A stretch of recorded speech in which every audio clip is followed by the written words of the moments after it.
o vice-presidente da República.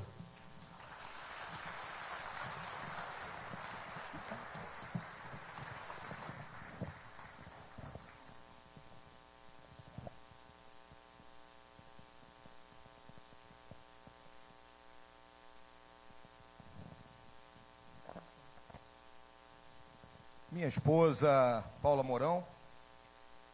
Se eu não chamar ela primeiro, vou dormir no banheiro hoje, pô.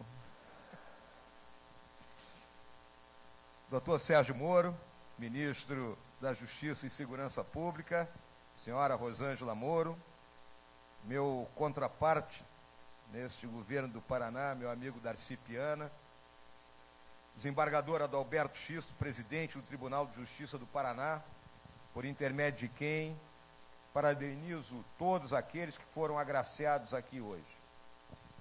Deputado federal Neile Prevost, secretário estadual de Justiça, Família e Trabalho, a quem agradeço essa homenagem. Ao meu amigo general Alessio Oliveira, comandante da 5ª Região Militar, e por meio de quem cumprimento as demais autoridades militares aqui presentes. Senhores ministros do Superior Tribunal de Justiça aqui presentes, demais autoridades civis e militares, senhoras e senhores, bom dia! Bom dia! Muito bom.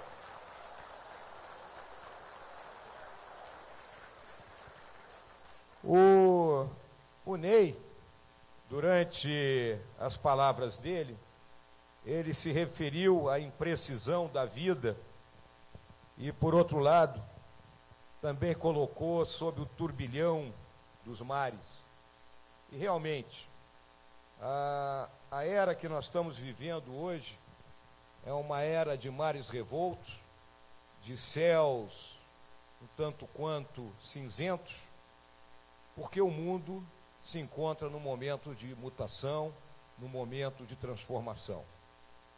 Está sendo rompido aquele modelo político e econômico que foi construído após o final da Segunda Guerra Mundial, e outro modelo vem surgindo e ainda vai levar algum tempo para que esse modelo efetivamente se estabeleça.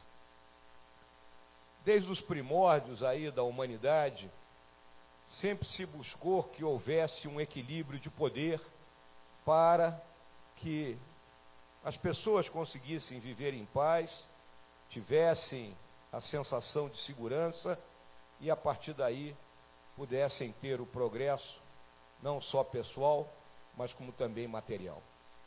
Na antiguidade, esse equilíbrio do poder era dado pelos impérios, que aglutinavam diversas nações sob um mesmo teto. E aí tivemos o Império Persa, o Império Assírio, o Império Egípcio, passamos pelos gregos, com Alexandre conquistando grande parte do que era o mundo conhecido naquele momento, e chegamos a Roma, a paz romana, que durou 4 séculos.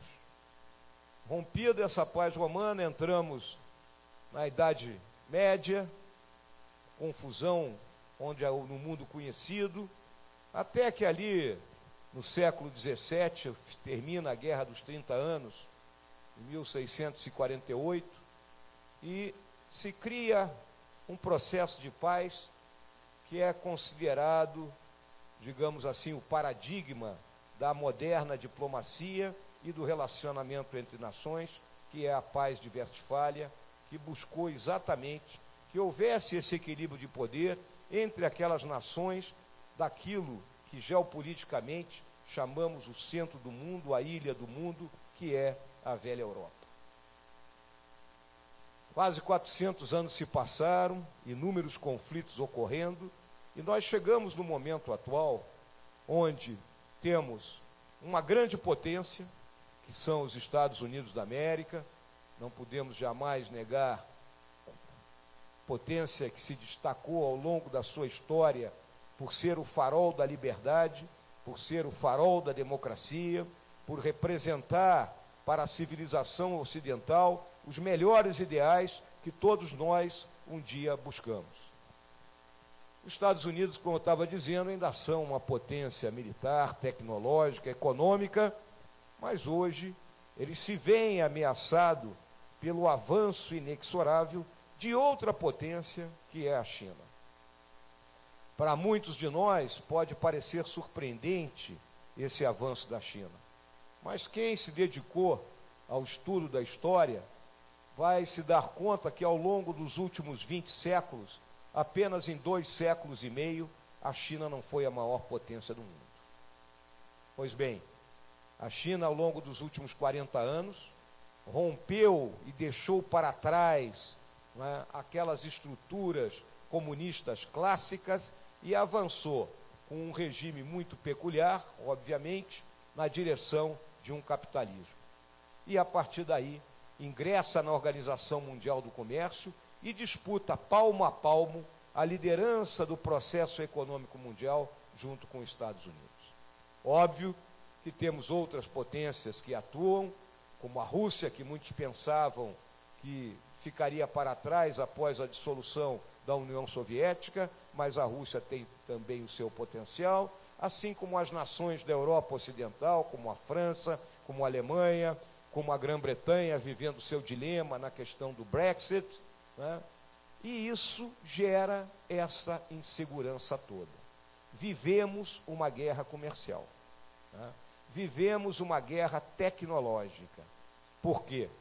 Porque essa revolução tecnológica, que os historiadores balizam que teria começado há pouco mais de 500 anos atrás, ela avançou com uma celeridade tão grande aí nos últimos 30 anos, que leva à disrupção pós-disrupção. E com isso gera inquietação, gera insegurança, tem gerado a mudança de um modelo econômico, né?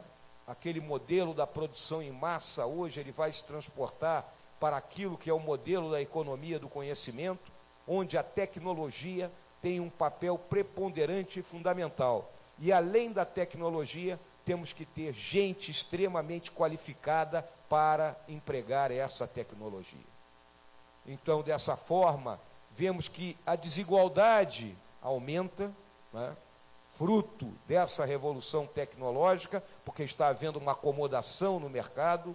A classe média vê perder grande parte do seu poder salarial, do seu poder de compra, se sente um tanto quanto achatada.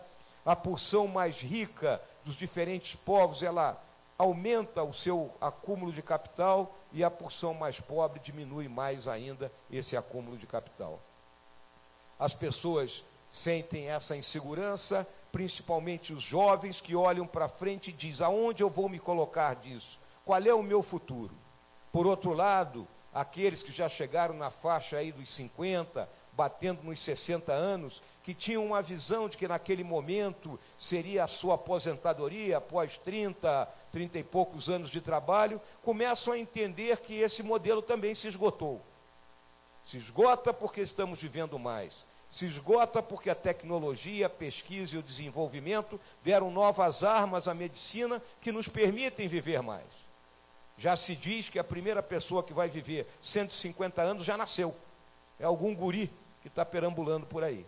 E ele vai chegar a essa idade.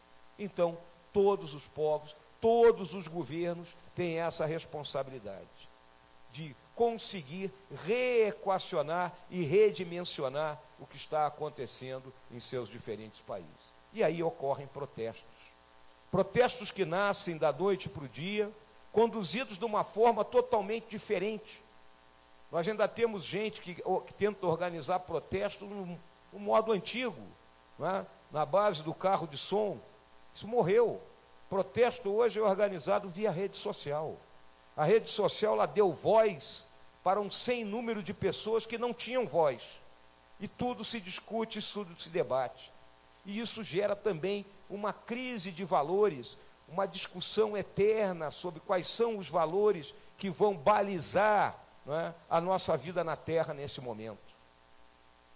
Essa discussão, né, termina por gerar mais intranquilidade. As pessoas deixam de buscar convergências e cada vez mais se tratam como se inimigos fossem. Temos que superar esse momento. Essa é uma crise psicossocial da sociedade como um todo. E nós vemos isso desde lá do Extremo Oriente, com os protestos em Hong Kong, passa pelo Oriente Médio com protestos no Irã, no Iraque, com as guerras que ocorrem naquela parte do nosso mundo conhecido, né?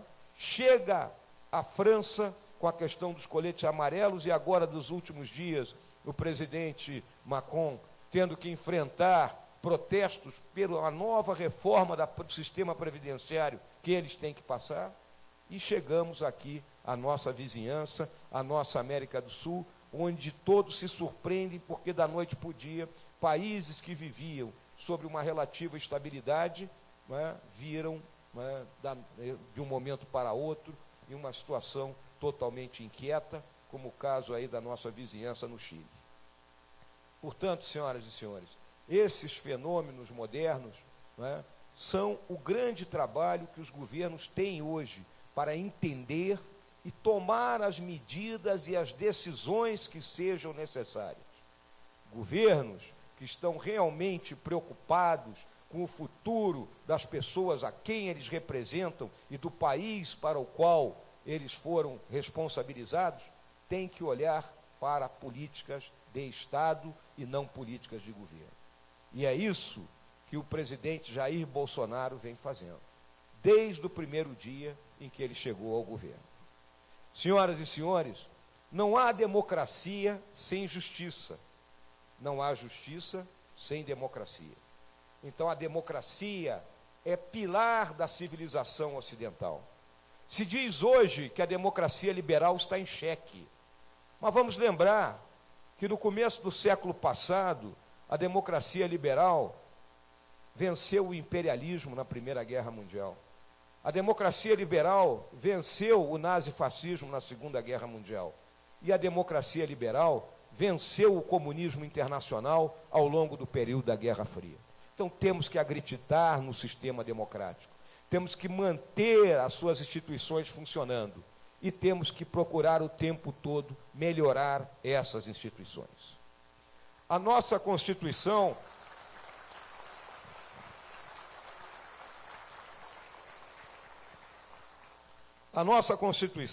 já no seu preâmbulo, atribui ao Estado democrático o dever de assegurar o exercício dos direitos sociais e individuais, a liberdade, a segurança, o bem-estar, o desenvolvimento, a igualdade e a justiça como valores supremos da sociedade.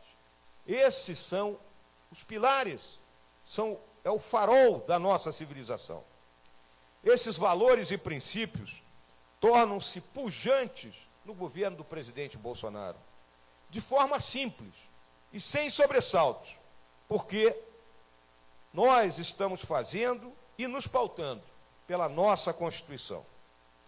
O governo assume esse compromisso sob várias perspectivas, tanto pelas propostas de reformas legislativas, como pela mudança efetiva de postura, a começar pela composição do próprio governo, formado com pessoas capacitadas e comprometidas, sem o tradicional toma lá, dá cá. Senhoras e senhores, estamos em dezembro, está terminando o primeiro ano de governo. Citem, por favor, um escândalo de corrupção nesse governo. Alguém está sendo acusado de corrupção nesse governo? As novas oportunidades têm se tornado possíveis porque o governo tem debatido de forma transparente com as instituições brasileiras, o Congresso, o Poder Judiciário e a sociedade, buscando assim tornar o Brasil o país que sempre desejamos.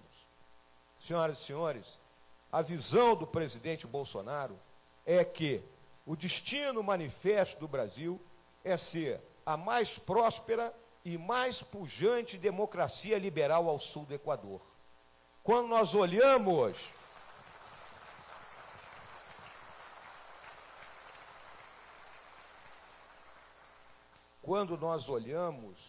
o mapa do mundo, vemos que ao norte do Equador é que se situam as grandes potências. O nosso destino está traçado. Compete a nós irmos buscá-lo. Medidas que assegurem ao cidadão brasileiro exercer seu direito de ir e vir, sem riscos de serem assaltados ou mortos.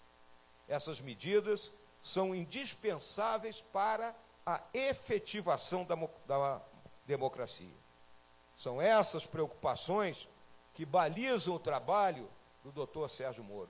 E aqui eu faço um parênteses, vou usar uma linguagem militar, o Alessio entende perfeitamente.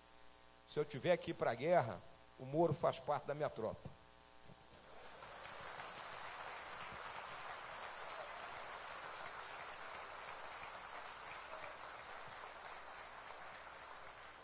Então, o que nós vimos aí agora, ao longo desse primeiro ano? Vimos o pacote anticrime, assim batizado pela imprensa, ser entregue ao Congresso e, com clareza, com muita determinação e muita paciência, o nosso governo foi negociando lá dentro, até que fosse aprovado aquilo que era o possível. O ótimo é inimigo do bom. Temos uma lei boa agora avançando, mas vamos buscar o ótimo, né, Moro? Da mesma forma, temos que dar possibilidade que os pais possam deixar seus filhos em creches enquanto estiverem no trabalho, ou mesmo frequentar escolas que garantam um aprendizado efetivo, e isso é indispensável para a consolidação democrática do nosso país. Senhoras e senhores, nós vivemos uma desigualdade estrutural nesse país. E o que eu chamo de desigualdade estrutural? São aqueles milhões de brasileiros que não têm oportunidade, de estudar, que não têm esgoto na sua casa, que não têm luz elétrica, que não têm água encanada, que não têm um atendimento básico de saúde. Temos que fazer o trabalho nos 3 esferas de governo, federal, estadual e municipal, para que os brasileiros se alinhem na linha de partida, para que estejam iguais no momento de iniciarem a sua vida profissional. Aí nós sabemos que a natureza humana, cada um tem suas diferenças. Uns progredirão mais, outros menos. Mas a tarefa, a responsabilidade dos governos foi cumprida. Colocar a todos na linha de partida. A aprovação da medida provisória da liberdade econômica constituiu um marco em termos de justiça, pois possibilita que o empreendedor ou aqueles que estão iniciando no empreendedorismo tenham regras mais flexíveis e enfrentem menos amarras do Estado. Afinal, a livre iniciativa constitui-se em um ditame da justiça social. Senhoras e senhores, o nosso país nasceu sob a égide da inovação e do empreendedorismo. Quando o infante Dom Henrique, lá no século XV, criou a Escola de Navegação de Sagres, aqui citada pelo Ney, ela era uma NASA da época, se nós compararmos. Lá estavam os melhores cartógrafos, os melhores geógrafos, os melhores navegadores, os melhores matemáticos. Utilizaram as melhores invenções daquela época. Criaram a caravela, uma nau fantástica, viu, Figueiredo? Uma nau que tinha velas quadradas e velas triangulares, que navegava contra o vento. Se depararam com esse continente Brasil. E aí o empreendedorismo das capitanias hereditárias, das bandeiras, das entradas, de Pedro Teixeira subindo o rio Amazonas e chegando até Quito, nos deu esse vasto território. Esse território que nós temos que preservar e proteger. Nós protegemos o nosso meio ambiente. Nós temos uma das legislações mais avançadas do mundo. É importante que isso seja dito. Na Amazônia, quem tem uma propriedade de 100 hectares, 80 hectares tem que estar preservados. 20 podem ser explorados, ou seja, pode ser desmatado. Portanto, existe desmatamento legal e desmatamento ilegal. Compete ao governo coibir o desmatamento ilegal. Também é importante deixar claro que a nossa matriz energética é quase totalmente renovável, é limpa. São 88% da nossa energia oriunda de hidrelétrica, de eólica, de solar, de bioenergia. O resto do mundo é só 25%. O resto do mundo queima petróleo e carvão. E nós somos os culpados pela poluição. Então nós temos armas e temos meios, não é, para informar e nos defender e colocar que nós realmente preservamos o nosso país. Sobrevoe aqui o Paraná, que é um estado tão preservado como o Paraná. Além disso, precisamos fortalecer os pequenos negócios, responsáveis pela geração de mais de 500 mil de empregos, contribuindo com cerca de 27% do nosso produto interno bruto. Na nossa questão econômica, nós temos dois problemas estruturais sérios. Um é a questão das contas públicas, que foram deterioradas a um nível tal que nós estamos no 6º ano no vermelho. Imaginem as senhoras e senhores viverem durante meia dúzia de anos no vermelho. E um vermelho caprichado, gerando dívida. Teve uma turma aí que entre 2007 e 2014 pegou uns 800 bilhões de reais do Tesouro, cobriu esse gasto contraindo dívida a 15% e emprestou a meia dúzia para alguns amigos. Alguns compraram jatinhos, outros criaram empresas de fachada e outros simplesmente desviaram esse dinheiro. Nós estamos pagando essa dívida. A dívida pública hoje total equivale a 78% do nosso produto interno bruto, algo em torno de 4,5 trilhões de reais, e que nos leva a pagar um plano Marshall por ano de juros. Então, temos que equilibrar receita e despesa. E temos a questão da produtividade, o custo Brasil, a ineficiência burocrática, a infraestrutura logística deteriorada e um sistema tributário caótico. Um sistema tributário que ninguém consegue entender e com uma carga tributária de 34% do PIB. Eu costumo dizer que se pagássemos essa carga tributária, mas as nossas rodovias fossem autobans alemãs, as nossas escolas fossem suíças e os nossos hospitais britânicos, e a segurança fosse totalmente assegurada, tá ok, estou pagando, mas o governo está me devolvendo. Mas não, essa carga brutal de imposto, ela serve na maior parte das vezes para sustentar um Estado ineficiente e que muitas vezes é corrupto. Temos que romper isso.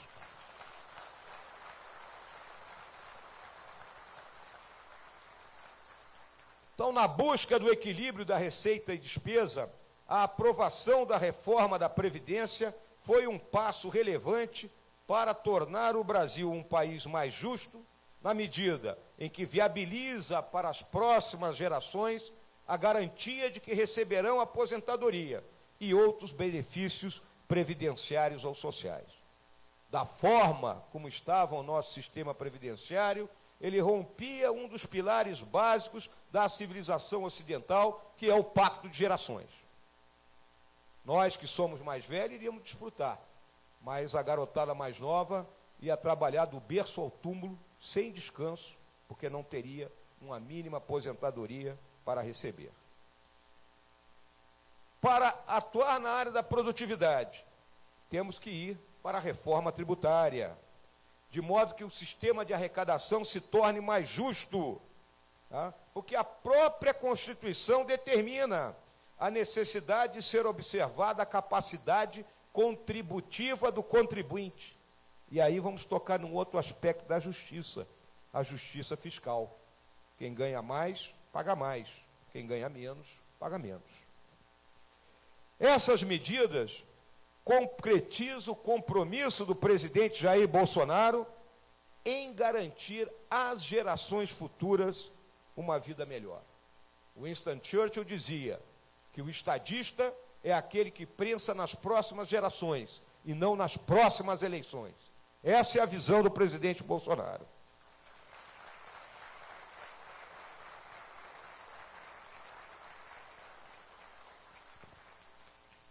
Além do campo econômico, este governo tem priorizado o respeito à entidade familiar como célula fundamental para a existência da sociedade. A sociedade é um conjunto das nossas famílias. Se destrói a família, a célula máter da sociedade, essa sociedade desaparece. Já vimos isso em certos povos da antiguidade. A preocupação com a família está contida nos 27 artigos da Constituição em que o termo família é citado, sendo objeto de especial proteção do Estado. A proteção da entidade familiar, portanto, é indispensável para a efetivação da democracia brasileira. Senhoras e senhores, o nosso governo está totalmente comprometido com a preservação dos pilares da civilização ocidental no nosso país. Eu já citei um, que foi o Pacto de Gerações. Citei o outro, que é a democracia. O terceiro é o capitalismo, mas o capitalismo com o Estado fazendo a sua parte, de modo que rompa com a desigualdade estrutural. Estado de Direito, e foi muito bem citado aqui pelos que me antecederam, e é o resumo do Estado de Direito. Sem o primado da lei, uma democracia de mais de 200 milhões de pessoas não funciona. E a lei tem que valer para todos. O pau que bate em Chico tem que bater em Francisco também. Ou seja, senhoras e senhores, todos os Silvas têm que ser iguais. Não pode ter Silva mais igual que os outros.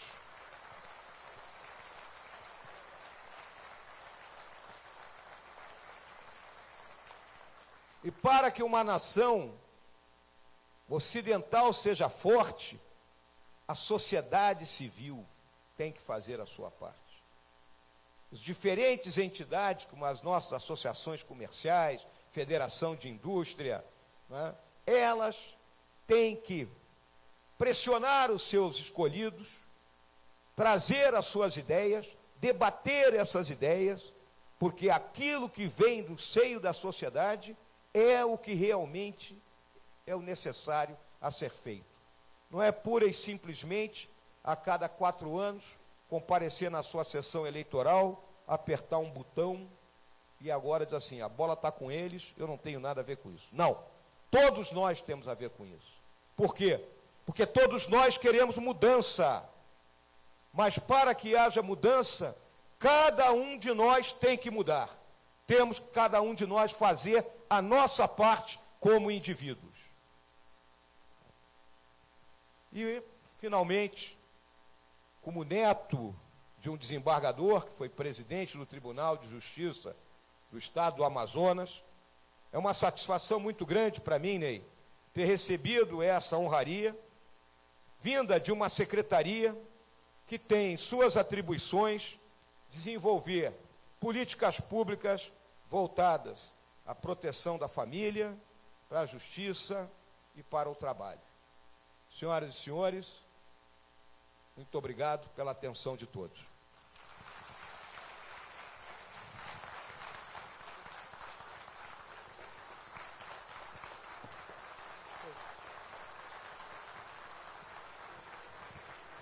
Muito obrigado ao senhor vice-presidente da República, general Antônio Hamilton Martins Mourão, que recebe os cumprimentos. E neste momento damos por encerrada esta cerimônia, agradecemos a presença de todos, desejamos um ótimo dia e um excelente final de ano. Muito obrigado.